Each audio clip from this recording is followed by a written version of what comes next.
ഭാഗത്തിലേക്ക് പോകാം. അടുത്ത ഭാഗം let's preserve the historical remains എന്ന ഭാഗത്തിലേക്കാണ് ഇനി നമ്മൾ പോകാനായിട്ട് പോകുന്നത്. അപ്പൊ അവിടെ നമുക്ക് ആദ്യം തന്നെ ഒരു ചോദ്യമാണ് കാണാം, what are the objects preserved in museum എന്നുള്ളത്.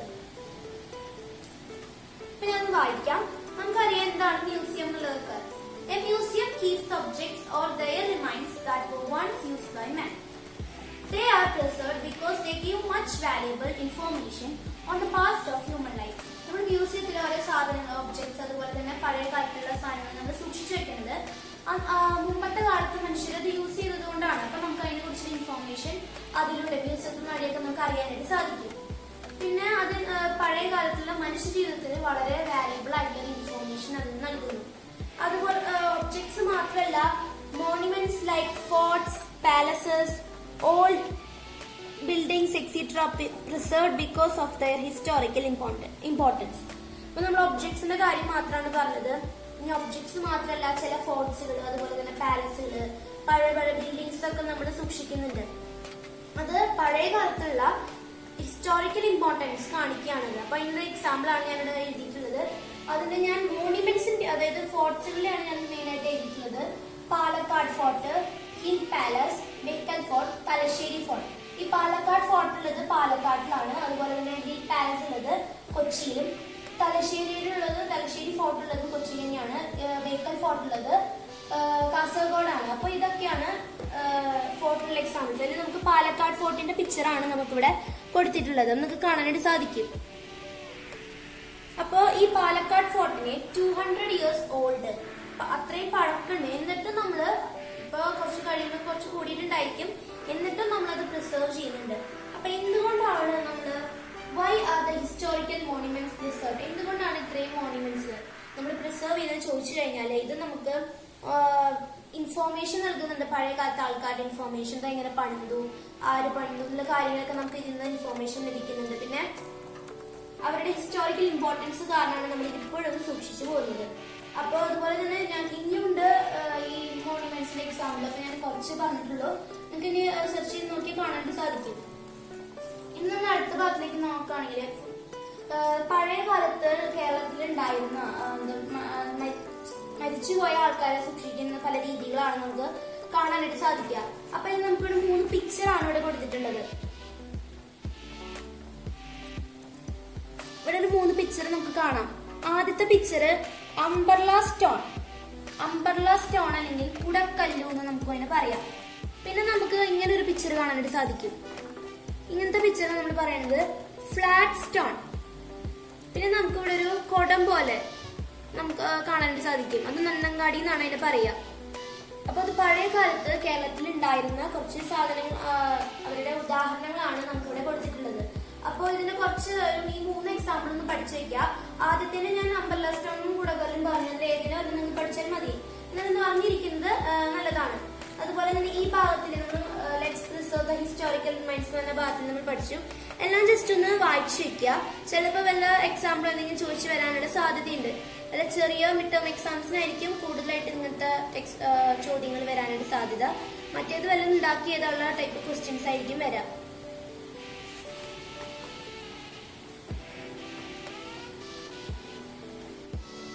ഇനി നമുക്ക് അടുത്ത ഭാഗത്തിലേക്ക് പോകാം. അപ്പൊ അടുത്ത ഭാഗം എന്ന് പറയുമ്പോൾ ഹിസ്റ്ററി മ്യൂസിയം ഇൻ സ്കൂളാണ്. അപ്പോ നമുക്കതിപ്പോ ചെയ്യാൻ പറ്റിയ സാഹചര്യമില്ല. അപ്പൊ ഞാൻ ജസ്റ്റ് ഒന്ന് പറഞ്ഞു പോകുകയേ ഉള്ളൂ.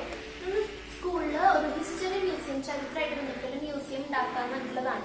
അപ്പോൾ അത് ഉണ്ടാക്കാനായിട്ട് നമുക്ക് എന്തെല്ലാം സാധനങ്ങൾ വേണം, തിങ്സ് ടു ബി കളക്റ്റഡ്, എന്തെല്ലാം സാധനങ്ങൾ വേണം നമുക്ക് നോക്കാം. അപ്പൊ coins, palm leaves, antique lamps, old artificials, old tools, traditional agriculture tools. അതിൽ മെയിൻ കാര്യം, സ്കൂൾ തുറക്കുമ്പോൾ നിങ്ങൾക്ക് വേണമെങ്കിൽ സ്കൂളിൽ ഒരു ഹിസ്റ്ററി മ്യൂസിയം നിങ്ങൾക്ക് വേണമെങ്കിൽ ഉണ്ടാക്കി നോക്കാൻ കുഴപ്പമില്ല. ജസ്റ്റ് പറഞ്ഞു പോകുന്നുള്ളൂ. നിങ്ങൾക്ക് വേണമെങ്കിൽ പഴയ കാലത്തുള്ള കോയിൻസ്, അതുപോലെ palm leaves, antique lamps, old artificials, old tools, traditional agriculture tools ഒക്കെ കളക്ട് ചെയ്ത് നമുക്ക് ഒരു ഹിസ്റ്ററി മ്യൂസിയം സ്കൂളിൽ ഉണ്ടാക്കാനായിട്ട് സാധിക്കും. ഇനി നമുക്ക് ഇൻ സെർച്ച് ഓഫ് ഡാറ്റ എന്നുള്ള ഒരു ഭാഗത്തില് നമുക്ക് കുറച്ച് 5 പിക്ചേഴ്സ് കാണാനായിട്ട് സാധിക്കും. 5 പിക്ചേഴ്സ് നമുക്ക് നോക്കിയാൽ മനസ്സിലാവും. ഇന്നത്തെ കാലത്ത്, അതായത് ഇന്നത്തെ കാലത്ത് നമുക്ക് ഇതൊന്നും കാണാനായിട്ട് സാധിക്കില്ല. വളരെ കുറവായിരിക്കും നമുക്ക് കാണാൻ സാധിക്കുക. അതായത് പഴയ വല്ല ആൾക്കാരുള്ള വീട്ടിലാണെങ്കിലേ, വല്ല അപ്പാപ്പന്മാരോ അമ്മമ്മമാരോ ഉള്ള വീട്ടിലാണെങ്കിൽ മാത്രമേ നമുക്ക് ഇത് കാണാനായിട്ട് സാധിക്കുള്ളൂ. ഇത് വളരെ റയർ ആയിട്ടാണ് നമുക്ക് കാണാൻ പറ്റുക. അങ്ങനെ പഴയ കാലത്തുള്ള ആൾക്കാർ ഉപയോഗിച്ചിരുന്ന കുറച്ച് കാര്യങ്ങളാണ് ഇവിടെ നമുക്കിവിടെ കൊടുത്തിട്ടുള്ളത്. There are a lot of historical remains around us. ഇതുപോലത്തെ പലതരത്തിലുള്ള ഹിസ്റ്റോറിക്കൽ റിമൈൻസ് നമുക്ക് ചുറ്റുണ്ട്. They are to be preserved for the coming generations as it would provide them with an opportunity to learn about the past. അപ്പോ ഇതൊക്കെ നമ്മൾ സൂക്ഷിച്ചു വെക്കണം. നമ്മുടെ വീട്ടിലുണ്ടെങ്കിൽ നമ്മൾ പരമാവധി നമ്മൾ സൂക്ഷിച്ചു വെക്കാൻ ശ്രമിക്കണം. കാരണം എന്താ വെച്ചാൽ നമ്മുടെ ഇനിയുള്ള തലമുറയ്ക്ക് നമ്മളിത് പറഞ്ഞു കൊടുക്കണം. ഇത് ഇങ്ങനത്തെ മുൻപ് കാലഘട്ടത്തിലെ ഇങ്ങനത്തെ ഇതിനൊക്കെ ഉപയോഗിച്ച കാര്യങ്ങളാണ് നമ്മൾ അവർക്ക് പറഞ്ഞു കൊടുക്കണം. അങ്ങനെയാണെങ്കിൽ അവർക്ക് പഴയ കാലത്ത് എങ്ങനെയായിരുന്നു ജീവിതം അവർക്ക് മനസ്സിലാവാനായിട്ട് സാധിക്കും. അപ്പൊ നമുക്ക് ഇതൊക്കെ എന്താണെന്ന് മനസ്സിലാവാനായിട്ട് സാധിക്കുകയാണെങ്കിൽ if we are able to recognize the period to which these sources belongs, the study about them would be more interesting. അപ്പൊ നമുക്ക് ഇത് ഏത് കാലഘട്ടത്തിലാണ് ആരൊക്കെ ഉപയോഗിച്ചു എന്തിനാണെന്നുള്ളത് നമുക്ക് മനസ്സിലാവാനായിട്ട് സാധിക്കുകയാണെങ്കിൽ നമുക്ക് പഴയ കാലത്തെ കുറിച്ചുള്ള ഹിസ്റ്ററിനെ കുറിച്ച് പഠിക്കാൻ നമുക്ക് ഭയങ്കര ഇൻട്രസ്റ്റ് ഉണ്ടായിരിക്കും. അപ്പൊ നമ്മൾ നല്ല ഇതിൽ പഠിച്ചപ്പോൾ നമ്മൾ ഉത്സാഹത്തോടു കൂടി നമുക്ക് പഠിക്കാനായിട്ട് സാധിക്കും. അപ്പൊ നമ്മൾ ഇനി വരുന്ന തലമുറയ്ക്കായിട്ട് നമ്മൾ ഇതുപോലത്തെ സാധനങ്ങൾ നമ്മൾ പ്രിസർവ് ചെയ്യാനായിട്ട് ശ്രമിക്കണം. ഇനി പ്രിപ്പയർ ആൻ ആൽബം എന്ന് പറഞ്ഞൊരു ഇതാണുള്ളത്. അത് വലിയ ഇമ്പോർട്ടന്റ് ഒന്നല്ല, ഞാൻ ജസ്റ്റ് ഒന്ന് പറഞ്ഞു പോകുന്നേ ഉള്ളൂ. അത് നമ്മൾ പഴയ കാലത്തുള്ള ഹിസ്റ്റോറിക്കൽ സോഴ്സസിന്റെ പിക്ചേഴ്സ് ഉണ്ടായിരിക്കുമല്ലോ, അതൊക്കെ നിങ്ങളൊന്ന് കളക്ട് ചെയ്തിട്ട് ഒരു ആൽബം തയ്യാറാക്കാനാണ് പറയുന്നത്. അപ്പൊ ആൽബത്തിന് നിങ്ങൾക്ക് ഒരു ഡിസ്ക്രിപ്ഷൻ കൊടുക്കാം. Collect pictures of historical sources and prepare an album with proper description എന്നുള്ളതാണ്. അത് ഇമ്പോർട്ടന്റ് അല്ല, അതൊന്നും വരില്ല. ഈ ഭാഗം ഇൻ സെർച്ച് ഓഫ് ഡാറ്റ എന്ന് പറഞ്ഞൊരു ഭാഗം നിങ്ങളൊന്ന് വായിച്ചു നോക്കിയാൽ മതി. അതുപോലെ തന്നെ നേരത്തെ ഒരു ഹിസ്റ്ററി മ്യൂസിയം സ്കൂൾ പറഞ്ഞു, അതൊന്നും വലിയ ഇമ്പോർട്ടന്റ് ആയിട്ട് കാര്യമില്ല, ജസ്റ്റ് ഒന്ന് ഡിസ്കസ് ചെയ്തേ ഉള്ളൂ. അപ്പൊ നമുക്ക് അടുത്ത ഭാഗത്തിലേക്ക് പോവാം. ഇനി നമുക്ക് അടുത്ത ഭാഗത്തിലേക്ക് പോവാം. അപ്പൊ ഈ ഭാഗമാണ് ഞാൻ എടുക്കാനായിട്ട് പോകുന്നത്. ഓക്കെ, അപ്പൊ നമുക്കറിയാം എന്നാണ് നമ്മുടെ ഇൻഡിപെൻഡൻസ് ഡേ എന്നുള്ളത്. അപ്പൊ ഓഗസ്റ്റ് 15, 1947 ഇന്ത്യക്ക് സ്വാതന്ത്ര്യം കിട്ടിയത്. അപ്പൊ ഇപ്പൊ ഓഗസ്റ്റ് 2 ആയി, ഇപ്പൊ ഓഗസ്റ്റ് 15 ആവാനാണ് പോകുന്നത്. ഇനി നമുക്ക് formation of the state Kerala, എന്നാണ് നമ്മുടെ സ്റ്റേറ്റ് കേരള ഉണ്ടായത് നമുക്ക് നോക്കാം. November 1st, 1956. അപ്പൊ ഇവിടെ ഞാൻ 9 ഇയേഴ്സ് എഴുതിയത് എന്തുകൊണ്ടാന്ന് വെച്ചാല് ഇൻഡിപെൻഡൻസ് ഡേ കഴിഞ്ഞിട്ട് കേരള സ്റ്റേറ്റ് ഫോം ചെയ്തിട്ട് എത്ര വർഷമായി എന്നാണ് ചോദ്യം. അതുകൊണ്ടാണ് ഞാൻ 9 ഇയേഴ്സ് അവിടെ എഴുതിയിട്ടുള്ളത്. ഇനി സോൾട്ട് സത്യാഗ്രഹം, ഗാന്ധിജി ലെഡ് ദ സോൾട്ട് സത്യാഗ്രഹ. എന്നാണ് ഗാന്ധിജി സോൾട്ട് സത്യാഗ്രഹ നടത്തിയത്? അത് 1930. അപ്പൊ സ്വാതന്ത്ര്യം കഴിഞ്ഞിട്ട് 17 വർഷം കഴിഞ്ഞിട്ടാണ് സോൾട്ട് സത്യാഗ്രഹം ഉണ്ടായിട്ടിരിക്കുന്നത്. സോറി, എനിക്കൊരു തെറ്റ് പറ്റിയതാണ്. അപ്പൊ നമുക്ക് അറിയാവുന്നതാണ് 1930 എന്ന് പറയുമ്പോൾ സ്വാതന്ത്ര്യത്തിന്റെ മുമ്പാണ്. അപ്പൊ എത്ര മുമ്പാന്നാണ് ചോദ്യം. അപ്പൊ 17 ഇയേഴ്സ് എന്നാണ്. അപ്പൊ കറക്റ്റ് ക്വസ്റ്റ്യൻ കൊടുത്തിട്ടുണ്ട്, ഞാൻ പെട്ടെന്ന് തെറ്റി പറഞ്ഞതാണ്. How many years before the independence was the salt Satyagraha organised? അപ്പോ 17 ഇയേഴ്സ് ആണ് കേട്ടോ. ഇനി ഈ കാര്യങ്ങളൊക്കെ എന്തിന്റെ അടിസ്ഥാനത്തിലാണ് ക്രമപ്പെടുത്തിയിരിക്കുന്നത് നോക്കാം. Chronology is measured based on the year of Indian independence. Chronology എന്നാണ് പറയാ, അത് ഇന്ത്യൻ ഇൻഡിപെൻഡൻസിന്റെ അടിസ്ഥാനമാക്കിയിട്ടാണ് ചെയ്തിരിക്കുന്നത്. ഇന്ന് അത് അപ്പോഴത്തെ കാലത്തായിരുന്നു. ഇന്ന് Christian എറയിലാണ് is the common scale of chronology all over the world. ലോകം മൊത്തം അതിന്റെ കാലക്രമം എന്ന് പറഞ്ഞിരിക്കുന്നത് ക്രിസ്ത്യൻ എറയിലാണ്. കോമൺ സ്കെയിൽ എന്ന് പറഞ്ഞു കഴിഞ്ഞാൽ ക്രോണോളജിയുടെ കോമൺ സ്കെയിൽ എന്ന് പറഞ്ഞാൽ ക്രിസ്ത്യൻ ഇറയാണ്. അപ്പോ the period of history is divided into 2.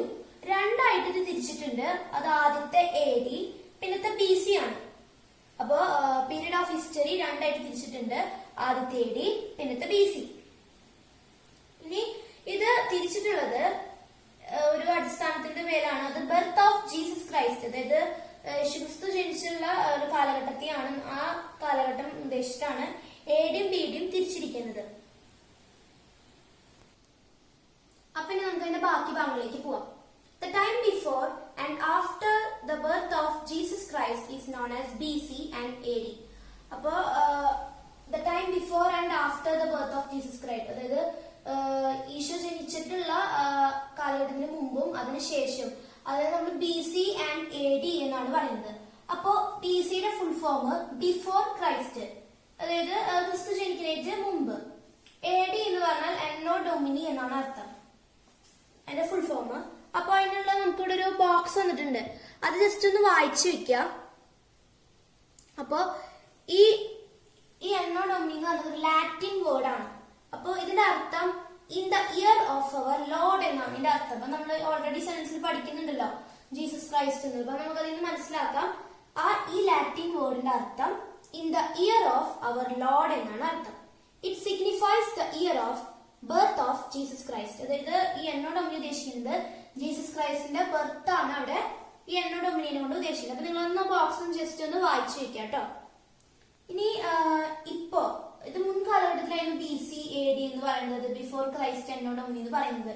ഇപ്പോൾ അതിനെ വിളിക്കുന്നത് CE കോമൺ ഇറ എന്നും അതുപോലെ BCE ബിഫോർ കോമൺ ഇറ എന്നാണ് ഇപ്പൊ ഇവര് രണ്ടുപേരെയും വിളിക്കുന്നത്. CE കോമൺ ഇറ എന്നും BCE ബിഫോർ കോമൺ ഇറ എന്നാണ് വിളിക്കുന്നത്. ഇപ്പൊ നമുക്കിവിടെ താഴെ ഒരു പിക്ചർ കൊടുത്തിട്ടുണ്ട്. നമുക്കതൊന്ന് മനസ്സിലാവാനായിട്ട് എന്താണ് AD BC എന്ന് മനസ്സിലാവാനായിട്ട് ജസ്റ്റ് ഒന്ന് നോക്കാം. നമുക്ക് അടുത്ത ഭാഗങ്ങളിലേക്ക് പോകാം. അടുത്ത ഭാഗം കലണ്ടറിന്റെ ആണ്. Different eras in calendar. നമ്മളൊരു കലണ്ടർ നോക്കിക്കഴിഞ്ഞാൽ നമുക്ക് പലതരത്തിലുള്ള ഇറകൾ നമുക്ക് കലണ്ടറിൽ മാർക്ക് ചെയ്തിട്ട് നമുക്ക് കാണാനായിട്ട് സാധിക്കും. അപ്പൊ ഏതൊക്കെയാണ് ആ ഇറകൾ എന്നാണ് ചോദിക്കുന്നത്. അതിൽ കുറച്ച് എക്സാമ്പിൾസ് ഉണ്ടെന്ന് പഠിച്ചു വെക്കുക. ആദ്യത്തത് ക്രിസ്ത്യൻ ഇറ എന്ന് പറയുന്നതും പിന്നത്തെ മലയാളം ഇറ, ഹിജ്റ ഇറ, സക്ക ഇറ എന്ന് പറഞ്ഞിട്ടുള്ളത് നമുക്ക് പഠിക്കാനുള്ളത്. അപ്പൊ 4 ഇറകളാണ്. ഇനിയുണ്ട്, നിങ്ങൾ കണ്ടുപിടിച്ച് നോക്കുക. ക്രിസ്ത്യൻ ഇറ, സക്ക ഇറ, മലയാളം ഇറ, ഹിജ്റ ഇറ. അപ്പൊ പലതരത്തിലുള്ള ഇറകൾ നമുക്ക് കലണ്ടറിൽ കാണാനായിട്ട് സാധിക്കും. അതിന് പറ്റെങ്കിൽ ഡേറ്റ് ജസ്റ്റ് നോക്കുക. ഇനി അടുത്ത ഭാഗങ്ങളിലേക്ക് നമുക്ക് പോവാം. അപ്പൊ നമുക്ക് ബാക്കി ഭാഗങ്ങളിലേക്ക് പോകാം. അപ്പൊ അത് നമുക്ക് കലണ്ടറിന്റെ ഭാഗം കഴിഞ്ഞാൽ നമുക്ക് കാണാൻ സാധിക്കുക സെഞ്ചുറീസ് എന്ന് പറഞ്ഞൊരു ഭാഗമാണ്. അപ്പൊ അത് ഞാൻ നിങ്ങൾക്ക് പറഞ്ഞു